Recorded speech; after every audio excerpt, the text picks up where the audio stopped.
¿Sabías que la cafeína es uno de los psicoactivos más usados en todo el mundo? Un 90% de adultos la consumen de forma regular, en forma de cosas como café o té. Si su uso es tan común y teniendo en cuenta que es de un psicoactivo, deberíamos saber algo de cómo es que funciona. En el video de hoy vamos a hablar de qué nos produce la cafeína, algunos pros y contras, ¿hay valores que nos hagan daño? Y si es adictiva. Si eres de las personas que aman tomar café, toma un sorbo que empieza el viaje.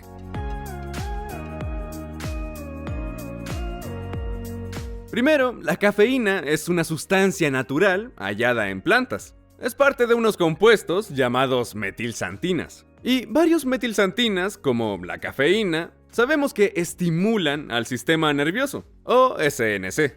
No olvides que el sistema nervioso central se refiere a lo que ves aquí, el cerebro. Así como la médula. La mayoría de la médula espinal se quitó, lo ven aquí, pero continúa por la columna o espina. Y vamos a ver el tejido cerebral con más detalle aún para hablar de qué hace la cafeína. Pero te dije que la cafeína es estimulante. ¿Eso en qué nos puede afectar? Bien, el consumir un estimulante como cafeína nos hace sentir un poco más alerta, animados, con ganas de hacer cosas. Pero, ¿cómo consigue la cafeína generar este efecto? La respuesta estará al bajar al nivel celular. Así que hagamos zoom y enfoquémonos en este tejido cerebral y en las células que lo componen. Veamos cómo funciona tu gran cerebro. Y en la pizarra, con un dibujo de una célula parte de tu sistema nervioso, la neurona. Y te mostraré los rasgos estructurales de la misma. Este centro que ves, con el núcleo azul, se llama el cuerpo celular. Y todas estas proyecciones que salen desde el cuerpo son las dendritas. Y esta tiene 1, 2, 3, 4, 5. Bien, ¿por qué estoy contando cuántas hay? Bueno, esta neurona está simplificada, porque las que tienes en tu cerebro tienen miles de estas dendritas, todas saliendo del cuerpo celular. ¿Y por qué es tan genial? Es porque estas dendritas nos traen las señales de conexiones que hacen con las otras neuronas. Y si hay miles de dendritas, podrías tener miles de conexiones con otras neuronas. Y cuando empiezas a pensar en los números, cada conexión se vuelve más impresionante. Y tenemos que ver esta otra proyección, a la que se llama el axón, la proyección larga, que lleva las señales fuera del cuerpo celular. Y aquí es donde vamos a centrarnos al hablar de cafeína. Y más donde el axón se abrirá en estas ramas, las terminales axónicas. Veamos esta terminal axónica. Eso veremos en esta parte de nuestra pizarra. Y el fin de la terminal tiene este bulto llamado botón sináptico, para todos los fans que quieren aprender más de los términos. Pero la cafeína. Empezaremos hablando de cómo es que funciona. La cafeína será la antagonista de cualquier receptor de adenosina. Quiere decir que va a bloquear el efecto de la adenosina. Al hablar de adenosina, recuerden que estará en todo el cuerpo, así como en receptores y en otros tejidos. Así pueden tener múltiples respuestas en el cuerpo, pero nos centraremos en cómo afecta a nuestro cerebro. Bien, en azul, estos diamantes representarán la adenosina. Y sus receptores son estas copas o formas verdes, como de Y, incrustadas en la membrana de la neurona. Ahora, cuando la adenosina se une a esta, quiero que piensen que son una llave y un candado, al hablar de receptores. La adenosina es la llave y el receptor de adenosina es el candado o pestillo en el que entra. Y sabemos que la llave tiene una forma específica para así calzar en un cierto candado, que es el que se abrirá. Y esa es la misma idea si hablamos de receptores del cuerpo humano. O aunque sea, la llave debe ser algo parecida. Eso lo hablaremos al ver la relación entre la cafeína y la adenosina. Bien, la adenosina se une a los receptores y causa un efecto en la neurona. En concreto, va a inhibir la neurona, es un depresor del SNC. Suprimirá el disparo y la actividad de esta neurona. ¿Y esto cómo es que se siente? Bueno, nos hará sentir menos despiertos, también puedes sentir fatiga o cansancio.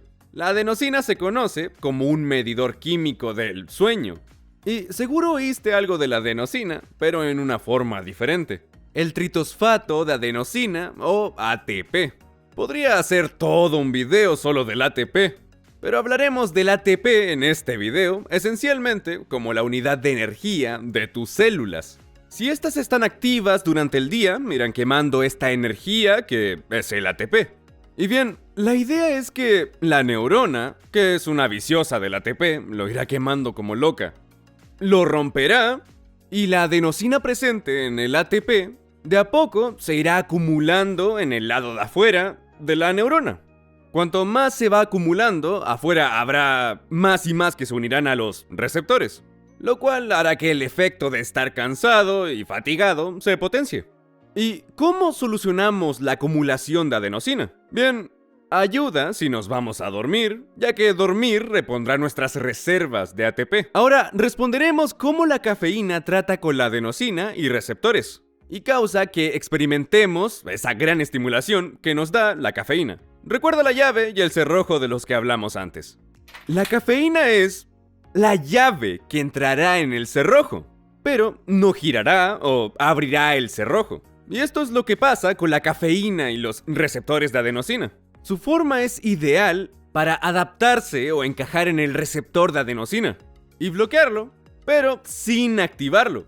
Entonces, si tienes toda esta cafeína rodeando a la neurona, ella ocupará todos estos receptores, la adenosina no se unirá, y esto evitará las sensaciones que te conté, o sea, que baje la estimulación, que sientas cansancio y fatiga.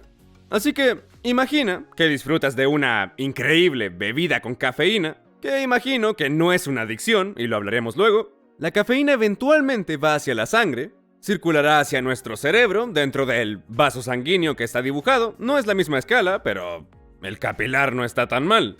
Y la cafeína se esparcirá, se unirá a los receptores de nuevo y bloqueará a la adenosina. Y nos sentiremos más estimulados, energizados y más motivados para ir y hacer todas las cosas que te agendaste. Que seguro incluye ver videos de el Instituto de Anatomía. Ya sabemos qué hace la cafeína, cuán efectiva es, cuánta podemos consumir. ¿Y hay algún potencial punto en contra si hablamos de consumir cafeína?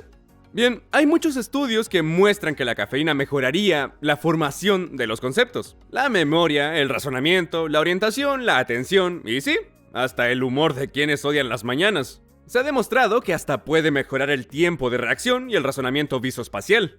Y no olvides que los efectos que tendría la cafeína son superiores al ser usados en individuos que se encuentran cansados o con sueño o con el sueño cambiado. En alguien más despierto, que durmió muy bien, no verán el mismo nivel o impulso estimulante. Otra cosa que aclarar es que la cafeína en realidad no produce una energía utilizable, como la energía de la que hablamos antes, la ATP. Es más que nos da el estímulo o la percepción de tener más energía. Y la cantidad requerida para tener los efectos de los que hablamos varía bastante, y puede estar entre 30 miligramos hasta 300 miligramos por día. Y 400 miligramos se estima que son seguros para los adultos. Y puede que piensen, ¿por qué hay tanto rango? ¿Por qué alguien necesitaría solo 30 miligramos y otro necesita 300 o tal vez más por día? Y podríamos conversar de la genética de uno, fisiología, etc. Pero un factor que es importante en el rango es cuánta cafeína consumirá alguien al día a día o de forma constante. Por ejemplo, alguien como yo, que no consume mucha cafeína, podría decirse algo inexperto, notará los efectos generalmente en 30 miligramos, y puedo confirmar que percibo esos efectos al tomar 30 miligramos de cafeína. Pero si tomara 300 miligramos al día, seguro estaría saltando por el lugar. Bien, al compararlo con alguien que consume cafeína en el día a día y con constancia, de forma moderada o de forma intensiva, necesitarías 200-300 miligramos al día para alcanzar el mismo efecto que en alguien que es más inexperto. Y nos lleva al primero de varios puntos sobre potenciales contra o problemas de la cafeína. Este es que al consumir cafeína con frecuencia o más constancia, el cuerpo empieza a generar tolerancia a la cafeína y vamos a necesitar más cantidad para tener la misma eficacia. Pero, ¿qué está pasando a un nivel celular o fisiológico al crear tolerancia a la cafeína? Bien, hay un proceso, la regulación, que es positiva. Si queremos entender esta regulación, debemos recordar estos receptores de adenosina que la cafeína bloqueaba. Bien, si es positiva, la regulación causa que los receptores suban en número, así que hacemos más de ellos. Si tuviera más cantidad o un número mayor de estos receptores, voy a requerir más cafeína que bloquee todos los receptores para llegar al efecto que tenía antes de que el proceso de regulación ocurriera. Y cuando hablamos de los puntos en contra o efectos secundarios, debemos recordarnos que la cafeína no solo circulará hacia el cerebro, circulará por el cuerpo y puede afectar otros tejidos y otros sistemas. Y uno de ellos será el sistema circulatorio. La cafeína puede aumentar la presión sistólica hasta unos 10 puntos. Y si no recuerdan, tenemos dos números, como 120 sobre 80. La de arriba es sistólica. Si tienen 120, la cafeína podría subirla a 130. Y también puede afectar la conducción de nuestro corazón. Y si el sistema del corazón se dispara o se activa con frecuencia, que se da en el caso de la cafeína, puede hacer que este tejido muscular se contraiga con frecuencia y así incremente el pulso. También causará que el tejido cardíaco se contraiga con más fuerza y vaya a ocasionar un latido fuerte. También hará que más sangre vaya a los riñones. Observen la disección de un riñón que tenemos aquí. Se puede observar la anatomía del riñón. La sangre va a ingresar por esta arteria renal, se abrirá y se distribuirá a la parte externa del riñón que va a filtrarla. La parte externa del riñón se conoce como la corteza renal. La cafeína puede aumentar cuánto fluido y sodio se filtra en esta área. Y también aumenta la orina que se produce, que eventualmente saldrá por otro tubo, que es el uréter, de ahí a la vejiga y, espero, a un baño. Bien, esa fue una forma difícil y extensa de decir que la cafeína puede aumentar la orina, y por eso suele catalogarse como un leve diurético, es decir, que nos hace orinar. La cafeína puede causar que nos agitemos, hacer que estemos más nerviosos e incluso ansiosos. Es cierto que el riesgo es mayor para aquellos que no consumen mucho o en gente que consume mucha más cafeína, pero es un riesgo potencial, aún así. Pero, con los riesgos que estamos discutiendo, algo que es interesante saber es que cuando alguien va desarrollando tolerancia, estos efectos o riesgos se irán minimizando. Alguien que consume de forma constante no va a haber un aumento de 10 puntos en la presión sistólica porque el aumento va a ser menor. Tampoco habrá un aumento tan grande en el pulso, o habrá un efecto menor del tipo diurético en ellos al tener más tolerancia. Para terminar esta idea sobre crear tolerancia y los potenciales riesgos o efectos de la cafeína, puede que piensen algo así. Bien, soy un poco tolerante, esos efectos van a ser más pequeños. Y podrían pensar que es un beneficio de la tolerancia. Pero, si no tienen su café matutino, o pasan un buen periodo de tiempo sin cafeína, el cuerpo se encarga de hacer que se den cuenta. Y hasta puede que la gente también vaya a notarlo, porque se irán sintiendo molestos, cansados, fatigados, mareados, e incluso puede que les cueste más o no puedan concentrarse. Todas las cosas que tratamos de mitigar con la cafeína van a volver aún más fuertes, como síntomas de la abstinencia. Y trae una interesante idea sobre si la cafeína se vuelve adictiva. Bien, en un marco clínico, la gente va a dudar sobre decir la cafeína es una sustancia adictiva. Y no solemos ver gente con conductas que sean dañinas con la cafeína. Claro que sabemos que la cafeína no tiene el mismo patrón que es adictivo o el mismo nivel de síntomas de abstinencia, como el de otros estimulantes, la nicotina, anfetaminas o la cocaína. Por suerte, si alguien necesita dejar la cafeína, podría ir despacio para así poder minimizar los síntomas de abstinencia. Y esto tiende a funcionar si se puede implementar. Volviendo al principio, ¿la cafeína es mala? ¿La usamos o no la usamos?